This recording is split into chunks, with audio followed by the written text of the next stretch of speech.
नमस्कार, मैं सत्यम सिंह सूर्यवंशी आप सभी का अपने कार्यक्रम काम की बात में हार्दिक स्वागत और अभिनंदन करता हूं। आज का विषय है गौ हत्यारी भाजपा। आज संपूर्ण भारतवर्ष में भारतीय जनता पार्टी की सरकार है। लगभग अधिकतम राज्यों में भी भारतीय जनता पार्टी की सरकार बन चुकी है और भारतीय जनता पार्टी संपूर्ण भारतवर्ष में एकाधिकार के स्वरूप में शासन कर रही है। लेकिन इन परिस्थितियों में भी जब संपूर्ण भारतवर्ष और भारतवर्ष के विभिन्न राज्यों में भारतीय जनता पार्टी की सरकार है, तब हिंदुत्व के नाम पर राजनीति करने वाली भारतीय जनता पार्टी की सरकार में गौ हत्या लगातार जारी है। उत्तर प्रदेश जो सबसे बड़े बीफ निर्यातक प्रदेश के स्वरूप में उभर कर सामने आया है, वहां आज भी प्रतिदिन हजारों गायों को काट दिया जाता है। कुछ गाय अवैध बूचड़खाने में काटी जाती हैं, कुछ गायें प्रमाणित पंजीकृत बूचड़खानों में काटी जाती हैं। उसके लिए विभिन्न प्रकार की बीफ कंपनियां भारतीय जनता पार्टी के फंड में कमीशन के तौर पर चंदा भी दे रही हैं और भाजपा बिना किसी शर्म के बीफ कंपनियों से चंदा ले भी रही है, जिसका रिकॉर्ड अभी हाल फिलहाल में जनता के समक्ष आया है। यह भी देखने को मिल रहा है कि बड़े बड़े केंद्रीय मंत्रियों के संबंधियों का संबंध ऐसी बीफ कंपनियों के साथ मिल रहा है, जहां बीफ निर्यातक कंपनी गाय मांस के साथ पकड़ी गई है। यह महाराष्ट्र की घटना है और इसमें हमारे केंद्रीय मंत्री नितिन गडकरी जी का भी नाम आ रहा है। इसके अलावा विभिन्न राज्यों में गाय पर भारतीय जनता पार्टी का विभिन्न मत है। असम में पहाड़ी क्षेत्रों में जाने पर भारतीय जनता पार्टी यह मानती है मिथुन गाय नहीं है, वह मिथुन है, इसीलिए उसे काटकर खाया जा सकता है और वहां के लोग मिथुन को खाते हैं।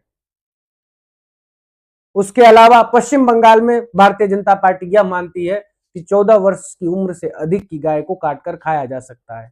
वह गाय जिसे मां कहा जाता है, गौ माता के स्वरूप में पुकारा जाता है, उस माता को बूढ़े होने के पश्चात काटा जाता है और इसके लिए गाय के जन्म के समय अब जन्म प्रमाण पत्र भी बनवाया जाएगा कि जन्म प्रमाण पत्र बनने के पश्चात 14 वर्ष के बाद गाय को काटकर खाया जा सकता है। इसमें फर्जीवाड़ा भी होगा और 6-7 वर्षों की भी गाय काटी जाएंगी फर्जी सर्टिफिकेट बना बनाकर। यह भी कुछ दिनों में देखने को मिलेगा।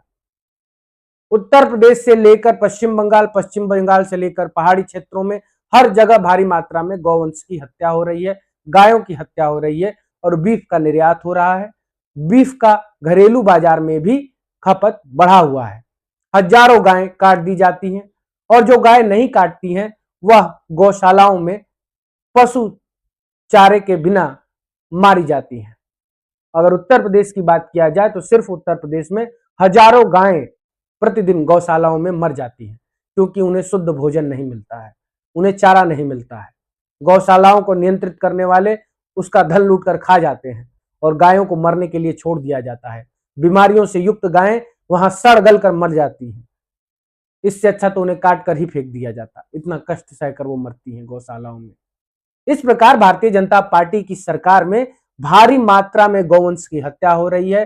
भारी मात्रा में गौवंश के साथ ही गाय माता की हत्या की जा रही है, उसके मांस का व्यापार किया जा रहा है और जो बच जा रही है उनकी गौशालाओं में मृत्यु हो जा रही है।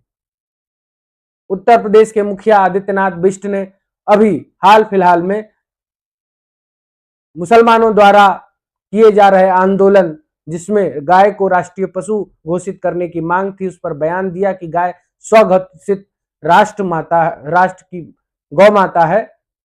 उस विषय पर देखा जाए तो भारत की सरकार और उत्तर प्रदेश सरकार, किसी भी सरकार ने आज तक यह नहीं सोचा कि अगर गाय को राष्ट्रीय पशु घोषित कर दिया जाएगा तो उसके देख रेख रख रखाव के लिए विशेष ध्यान देने की व्यवस्था भी की जाएगी। गौशालाओं में उसकी मृत्यु का दर कम हो जाएगा, कम से कम बूचड़खानों में उनकी हत्या का मात्रा सीमित हो जाएगा। लेकिन ऐसा सरकारें नहीं कर रही हैं क्योंकि उन्हें बीफ कंपनियों से भारी मुनाफा कमाने को मिल रहा है।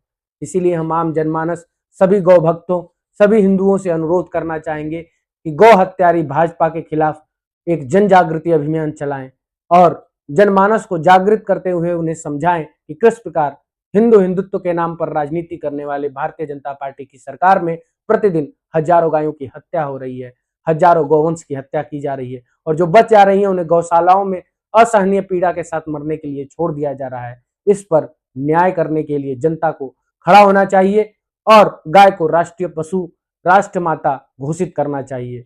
इसी के साथ आज का विषय समाप्त होता है। नमस्कार।